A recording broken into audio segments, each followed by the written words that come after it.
तो अगर आपको लगता है कि रावण बहुत ही ज्यादा इविल कैरेक्टर था, तो इन दो कैरेक्टर से आप मिलो, जिनका नाम है विशिश्रवा और कैकसी। इन दोनों लोगों ने लिटरली रावण की जिंदगी बर्बाद कर दी, क्योंकि रावण बचपन से इविल नहीं था। क्योंकि आप ही जरा सोचो, रावण इतना ज्यादा एजुकेटेड होने के बावजूद भी, एक बेहतरीन इंटेलेक्चुअल स्कॉलर होने के बावजूद भी, इतनी ब्यूटीफुल वाइफ होने के बावजूद भी वो इतना इविल कैसे बन गया? वो सीता जी का हरण क्यों कर लिया? हम हमेशा बोल देते हैं कि ही इज रॉन्ग, बट आज की इस वीडियो में हम उसी रावण की पूरी लाइफ की जर्नी को समझने वाले हैं, उसकी साइकोलॉजी को समझने वाले हैं कि उसने क्यों ऐसा किया। क्योंकि रामायण मूवी बहुत जल्दी थिएटर में रिलीज होने वाली है, जो कि रावण की साइकोलॉजी को डीप में आपको एक्सप्लेन नहीं करने वाली। तो ये वीडियो आपके लिए देखना जरूरी है, जिससे कि आप उस मूवी को और भी ज्यादा और हमारे रिलीजन को और भी अच्छे से समझ पाओ। तो इस कहानी की शुरुआत होती है सुमाली नाम के कैरेक्टर से। सुमाली जो कि रावण का होने वाला नाना होता है, क्योंकि अभी इसको यंग हम इमेजिन करेंगे, क्योंकि अभी इसकी बेटी की शादी नहीं हुई है और रावण भी पैदा नहीं हुआ है। सुमाली एक राक्षस होता है, जो कि राक्षस कुल को बहुत ही ज्यादा सपोर्ट कर रहा होता है और हमेशा उसकी देवताओं से लड़ाई चल रही होती है। लेकिन सरप्राइजिंगली एक बार सभी के सभी देवता उसे डिफीट कर देते हैं। डिफीट करने के बाद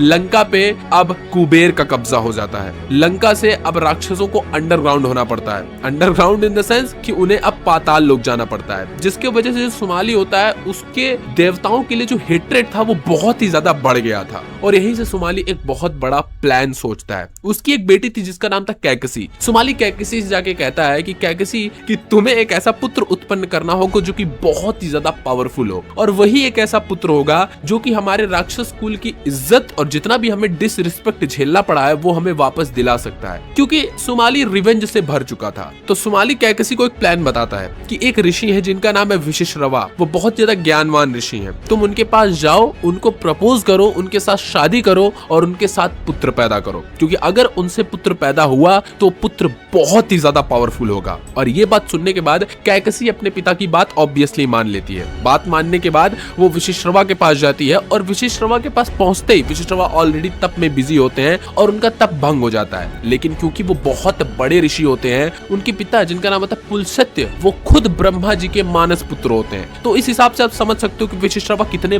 बड़े ऋषि होते हैं। वो तुरंत ही कैकसी के इंटेंशन को समझ जाते हैं, लेकिन वो इस इंटेंशन को कैकसी के सामने बताते नहीं है, बल्कि वो ये बोलते हैं कि देखो, तुमने मेरा यज्ञ भंग कर दिया, इसलिए मैं तुम्हारे साथ शादी करने के लिए तैयार तो हूँ, लेकिन हमारे जो पुत्र पैदा होंगे वो बहुत ही ज्यादा डिस्ट्रक्टिव नेचर के होंगे। वो पूरे दुनिया की तबाही मचा देंगे, और तो और वो अच्छे नेचर के नहीं होने वाले। उनको ईगो, लस्ट बर्बाद कर देगा। क्योंकि कैकसी होने वाली माँ ही थी और हर कोई माँ चाहती कि उसका पुत्र डिस्ट्रक्टिव नेचर का तो ना हो। तो कैकसी ये बोलती है कि क्या मेरे सारे पुत्र ऐसे होंगे? देन यहाँ पर विशिश्रवा बोलते हैं कि अगर ऐसा ही है तो मैं तुम्हें एक ऑप्शन देता हूँ। अपने सारे के सारे पुत्र जितने पैदा होंगे वो डिस्ट्रक्टिव नेचर के तो होंगे, लेकिन लास्ट वाला पुत्र यानी मोस्ट यंगेस्ट सन जो होगा वो ही केवल धर्म को फॉलो करेगा, बाकी सारे पुत्र नेगेटिव कैरेक्टर होंगे। ये बात होने के बाद कैकसी उनकी इस प्रपोजल को एक्सेप्ट करती है एंड इन दोनों लोगों में शादी हो जाती है। शादी होने के बाद अब पहले पुत्र का जन्म होता है, जिसका नाम पड़ता है दशाग्रीवा। दशाग्रीवा मतलब रावण।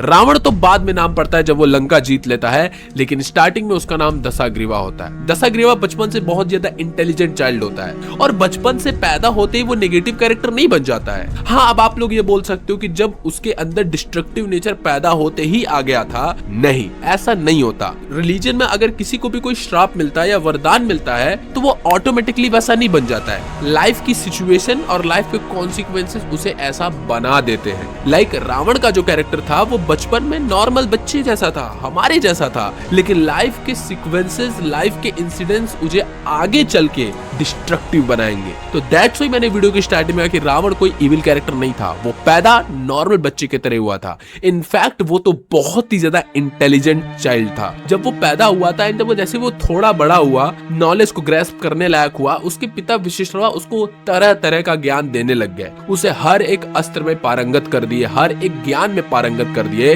लेकिन यही कहानी की असली शुरुआत होती है। विशिश्रवा के एक और पुत्र थे जिनका नाम था कुबेर, यानी रावण के हाफ ब्रदर। कुबेर उस समय लंका पे पूरा राज कर रहे थे। पूरा लंका जिसको विश्वकर्मा ऋषि ने क्रिएट किया था, सोने की लंका, वहां पर कुबेर का राज्य था। और कुबेर बहुत ही ज्यादा रिस्पेक्टेड देवता थे वहां के। हर देवता उनकी रिस्पेक्ट करते थे, उनके पास विजडम था, हर कोई उनसे प्राउड करता था। जब भी वो कहीं जाते थे अपने पुष्पक विमान से तो हर जगह खुशियां ही खुशियां बिखर जाती थी। और बचपन में जब कोई बेटा होता है, जब कोई लड़का होता है और जब अपने भाई को देखता है या फिर किसी को भी देखता है तो वो अपने आप से उसे कंपेयर जरूर करता है कि ये तो मेरा भाई है, मैं भी बड़ा होके ऐसे ही बनूंगा, या ये जो राज्य कर रहा है क्या ये राज्य कभी मेरा हो सकता है, इसको जितना प्यार मिल रहा है मुझे क्यों नहीं मिल रहा। क्योंकि जब भी कुबेर विशिश्रवा के सामने आते थे विशिश्रवा की नजरों में एक अलग प्राउड आ जाता था। क्यों ना आए, वो बाप थे उनके, बाप अपने बेटे को सक्सेसफुल देख के प्राउड महसूस करेगा ही। हर कोई कुबेर की रिस्पेक्ट करता था ऑब्वियसली, और यही चीज रावणा को कहीं ना कहीं प्रॉब्लम क्रिएट करती थी। रावण क्योंकि बचपन में था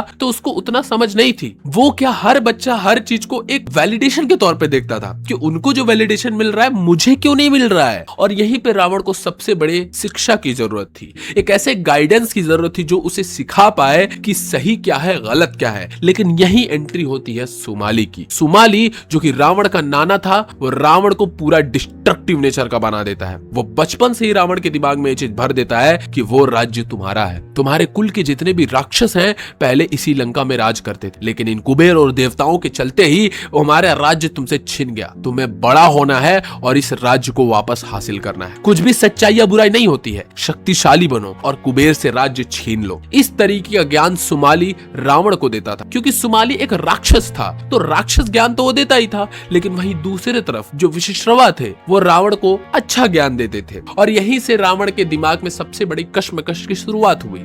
उसे समझ ही नहीं आता था कि उसे क्या फॉलो करना चाहिए। उसे अपने पिता की बात माननी चाहिए, वो डिसिप्लिन, वो धर्म का रूल फॉलो करना चाहिए, या फिर उसे अपने नाना की बात माननी चाहिए। उसे पावरफुल माइंडसेट रखना चाहिए, इगोइस्टिक माइंडसेट रखना चाहिए, उसे उस सिंहासन को टारगेट बनाना चाहिए। लेकिन पता है, बच्चों को जब दो ऑप्शन दोगे या किसी भी इंसान को जब दो ऑप्शन मिलता है तो वो हमेशा जिसमें जल्दी से सक्सेस मिलने की प्रोबेबिलिटी होती है वो वही ऑप्शन चूज करता है। जो विशिश्रवा रावण को मार्ग बता रहे थे, धर्म का मार्ग चूज करना, सच्चाई का मार्ग चूज करना, उसको चूज करने में मेहनत लगती है। उसको चूज करने में उसका रिवॉर्ड आसानी से नहीं मिलता है, उसका रिजल्ट बहुत लेट मिलता है। लेकिन वही जो उसके नाना उसे पाथ सजेस्ट कर रहे थे वो क्विक रिवॉर्ड वाला पाथ था। उसमें उसे वैलिडेशन मिलने वाला था, उसे रिवॉर्ड मिलने वाला था, उसके अंदर वो कंपैरिजन का इमोशंस आ रहा था। इसीलिए गेस व्हाट, रावण ने कौन सा पाथ चूज किया। रावण के दिमाग में बचपन से उसने वही थॉट, उसी फिलॉसफी को एक्सेप्ट किया जिस फिलॉसफी को उसके नाना ने उसे सिखाया था कि मैं पावरफुल हूँ,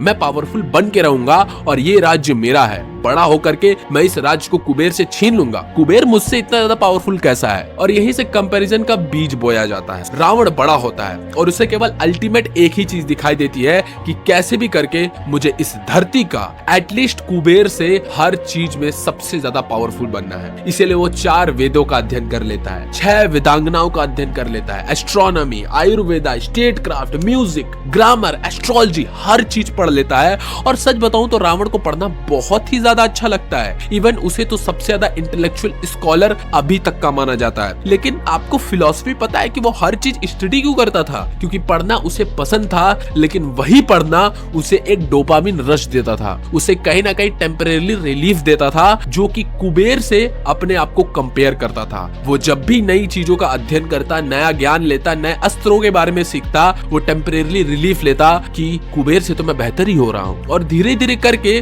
उसका ये वैलिडेशन ट्रैप उस पे ही भारी पड़ने लग गया। समय बीतता है, रावण अब बड़ा हो जाता है, उसका हेट्रेड कुबेर के लिए और भी ज्यादा बढ़ जाता है। लेकिन वो अब और भी ज्यादा चीजों का अध्ययन करने लग जाता है, वो और भी ज्यादा शक्तिशाली बनने लग जाता है। और यही सबसे बड़ी चीज होती है। अब यही सुमाली क्या करता है, वो रावण, कुंभकर्ण और विभीषण, इन तीनों लोगों को सजेस्ट करता है कि तुम लोग जाओ ब्रह्मा जी की तपस्या करो। तपस्या करने के बाद ब्रह्मा जी जैसे ही तुम लोगों के सामने उत्पन्न होंगे, तुम लोग उनसे अपना मनचाहा वरदान मांग लेना। और गेस व्हाट क्या होता है, रावण, विभीषण और कुंभकर्ण सेम चीज करते हैं, लेकिन यहाँ पर साइकोलॉजी और माइंडसेट का बहुत बड़ा फर्क आता है। वहीं पे विभीषण जो बहुत ज्यादा तप करने के बाद ब्रह्मा जी उसके सामने आते हैं, तो वो ब्रह्मा जी से कहता है कि मैं कभी भी धर्म के रास्ते से ना हटूं, मुझे ऐसी शक्ति दीजिए। क्योंकि ऑब्वियसली विभीषण सबसे छोटा बेटा होता है। वहीं कुंभकर्ण जो कि जब ब्रह्मा जी उसके सामने प्रकट हुए तो वो लिटरली इंद्र का आसन मांगने लग गया। इंद्रसना बोलने वाला था, स्वयं सरस्वती जी उसके जिह्वा पे आके बैठ गई, जिसकी वजह से इंद्रसना की जगह उसके मुख से निद्रसना निकल गया, मतलब मैं सोता रहूं। और वो 6 महीने की स्लीप में चला गया। लेकिन वही यही रावण, इसने सबसे घोर तपस्या किया, एक एक करके अपना सर काट काट करके ब्रह्मा जी को समर्पित करने लग गया। और जब सारे सर इसने समर्पित कर दिया, फिर ब्रह्मा जी प्रकट हुए और इसके सर को वापस उन्होंने रिस्टोर किया। बट इसने ब्रह्मा जी से क्या मांगा कि मुझे कोई भी देवता, दानव, दैत्य, असुर कोई भी मुझे मत मार पाए। तो समझ रहे हो ये क्या मांग रहा है? ये इनडायरेक्टली अपने ईगो को सेटिस्फाई करने के लिए अपने आप को पावरफुल बनाने की डिमांड कर रहा है। और यहीं से इसका ईगो भी झलकना शुरू हो गया था। इस चीज में इसने मनुष्य और बंदर को छोड़ ही दिया, क्योंकि इसको लगता था कि मनुष्य और बंदर बहुत ही तुच्छ प्राणी है, ये तो मेरा कभी कुछ बिगाड़ ही नहीं पाएंगे। और यहीं से सबसे बड़ा नॉलेज हम लोगों को जानने को मिलता है कि जब इंसान बहुत ही ज्यादा बड़ा होने लगता है, उसके अंदर पावर का बहुत प्रसार होने लग जाता है, तो उसके अंदर ईगो का भी प्रसार होता है। इसी रीजन की वजह से वो मनुष्य और वानर को छोड़ दिया और बाकी का वरदान ले लिया। इवन उसका ईगो इतना ज्यादा बढ़ गया था कि एक बार तो लिटरली वो शिव जी के जाके पर्वत को उठाने लग गया था कि मैं शिव जी के पर्वत को उठा दूंगा। खैर शिव जी उसका ईगो तोड़ने के लिए अपने पैरों से कैलाश पर्वत को दबा दिए और वो शायद 100 या 1000 सालों तक वहां पर दबा रहा। फिर जब उसका ईगो थोड़ा सा ठंडा हुआ, देन वो शिव तांडव स्तोत्र गाया अपनी वीणा से। फिर शिव जी उसको जाने दिए। और इससे तुम्हें पता चल सकता है कि इसके अंदर पावर, इंटेलेक्ट सब तो थी, लेकिन ईगो बहुत भयानक तरीके से बढ़ रहा था। खैर जब उसे सारा वरदान मिल जाता है और वापस आता है, देन सुमाली उसे सजेस्ट करता है कि अब तुम कुबेर की राज्य पे कब्जा कर लो। एंड होता क्या है? होता वही सेम चीज है। रावण जाता है कुबेर की राज्य पे, लंका पे कब्जा कर लेता है। कुबेर का जो वाहन होता है पुष्पक विमान, उसको भी छीन लेता है। और पुष्पक विमान की चर्चा मैं यहाँ क्यों कर रहा हूँ? क्योंकि पुष्पक विमान एक सिंबोलिज्म था। जब भी रावण बचपन में कुबेर को देखता था पुष्पक विमान में जाते हुए, तो वो हमेशा क्वेश्चन करता था कि ये पुष्पक विमान मेरी क्यों नहीं हो सकती। इसीलिए पुष्पक विमान इतना ज्यादा सिंबोलिज्म है। रावण लंका पे कब्जा करने के बाद बहुत ही इगोइस्टिक हो चुका था। पहले उसे लगता था कि मैं बड़ा क्यों नहीं बन सकता हूँ, फिर उसे लगने लगा कि मैं बड़ा हूँ, एंड अब उसे लगने लगा था कि मुझसे बड़ा कोई नहीं हो सकता। और यहीं से उसके डाउनफॉल की शुरुआत होती है। एक बार रावण हिमालय से ट्रेवल कर रहा था और उसे एक स्त्री मिलती है जिसका नाम होता है वेदवती। वेदवती एक ऐसी स्त्री जो कि हजारों राजाओं को, कई असुरों को और कई पावरफुल देवताओं को रिजेक्ट कर चुकी होती हैं, क्योंकि उनको विष्णु जी से शादी करनी होती है। क्यों? उन्होंने प्रतिज्ञा ले ली होती है कि अगर वो किसी को दिल से मानती हैं, तो वो केवल और केवल विष्णु जी को दिल से मान रही थी। बिल्कुल वैसे ही जैसे रुक्मणी जी थी, जो कि कृष्ण को ही दिल से मानती थी और उन्हें केवल कृष्ण जैसे ही प्रेम था। लेकिन यही सबसे बड़ी चीज होती है। हिमालय में जब रावण वेदवती को देखता है तो वो उनकी सुंदरता से मोहित हो जाता है। पहले वो नॉर्मली वेदवती के पास जाता है और उनसे नॉर्मली पूछता है कि आप अकेली यहाँ क्या कर रही हैं, आपके लाइफ का पर्पस क्या है। देन वेदवती उसे अपने लाइफ का पर्पस बताती है और रावण यहाँ पे वेदवती को अप्रोच भी करता है शादी के लिए। वो अपने बारे में बताता है, अपने साम्राज्य के बारे में बताता है, अपनी पावर के बारे में बताता है, लेकिन वेदवती उसे सीधा रिजेक्ट कर देती है और उसे सीधा बोलती है कि मैं केवल और केवल विष्णु जी की हूँ और किसी का मेरे ऊपर हक नहीं है। और यही रिजेक्शन रावण को दिल पे लग जाता है, क्योंकि बचपन से रावण ने जिस चीज को चाहा उसने इस चीज को पा लिया। और वेदवती का वो लिटरली बाल पकड़ के घसीटने लगा और वेदवती ने कुछ नहीं किया, ना वो चिल्लाई, ना वो रोई, कुछ नहीं की। वो सीधा उठी और जिन बालों को रावण ने छुआ था वो उस बालों को उसी समय काट दी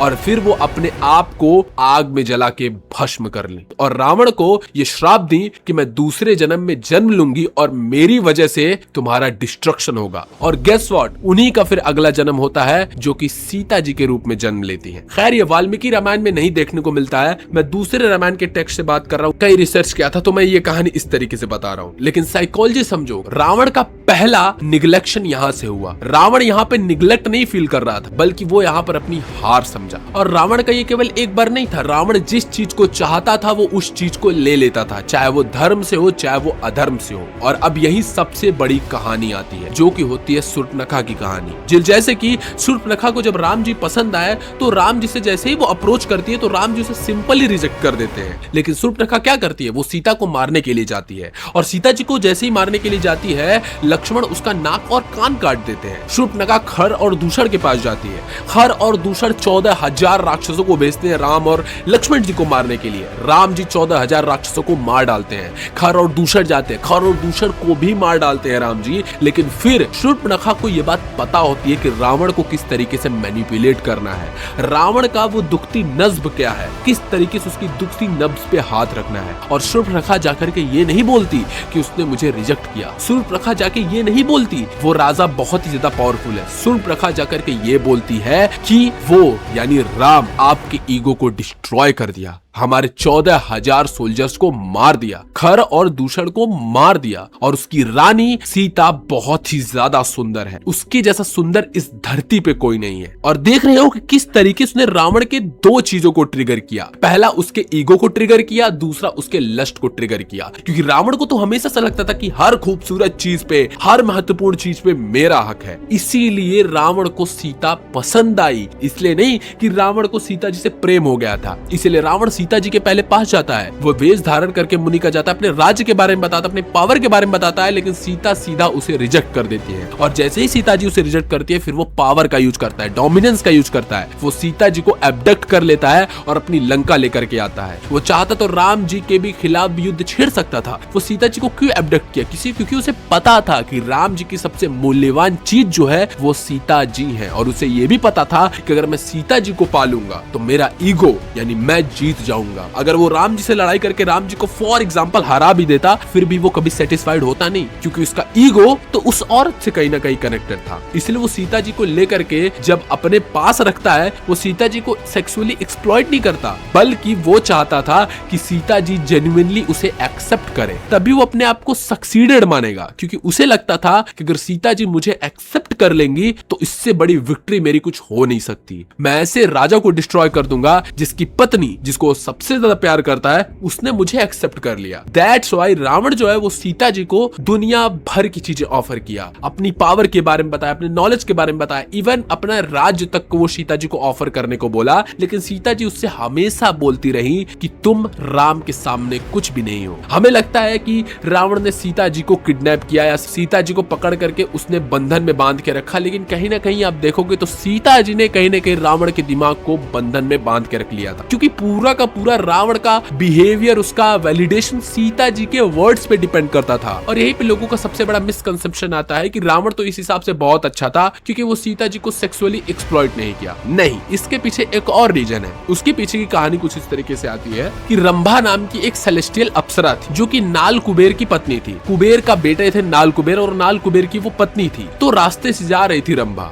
रावण उनको देख गया और रावण पहले ही नजरों में उसको देख के रावण को वो पसंद आ गई। इवन रंभा ने उनसे बोला भी हाथ जोड़ के कि आप मेरे पिता समान हो, क्योंकि ऑब्वियसली जो कुबेर थे उनके बेटे नाल कुबेर की वो पत्नी थी। लेकिन रावण एक भी बात नहीं सुना, इवन ना बात सुन करके वो रंभा को सेक्सुअली एक्सप्लॉइट किया, जो मन में आया वो चीज किया। और इस चीज के बाद जो नाल कुबेर थे वो रावण को श्राप दे देते हैं, कभी भी तुम अगर किसी भी औरत को उसके कंसेंट के खिलाफ जो एग्री नहीं करती है सेक्सुअली एक्सप्लॉइट करोगे तो तुम्हारे सारे के सारे सर कट करके जमीन पे गिर जाएंगे। पहला रीजन तो होता है कि उसे मेंटली सीता जी चाहिए थी, और दूसरा रीजन होता है कि वो ऐसा कर नहीं सकता था, नहीं तो इतना सीधा नहीं था कि वो करता नहीं। और रावण हमें यही चीज सिखाता है कि किस तरीके से हमारे जो वैलिडेशन है, जब हम दूसरे से अपने आप को कंपेयर करते हैं, वो हमें कितना बुरा लेकर के जा सकता है। होपफुली आप इस वीडियो से कुछ सीखे होंगे। पिछली वीडियो परफॉर्म नहीं की तो इसीलिए मुझे ये वीडियो बनानी पड़ रही है। खैर, ये तो रावण की साइकोलॉजी का बस एक ओवरव्यू था। टाइम आगे बढ़ेगा, हम और डेप्थ में रावण के बारे में बात करेंगे।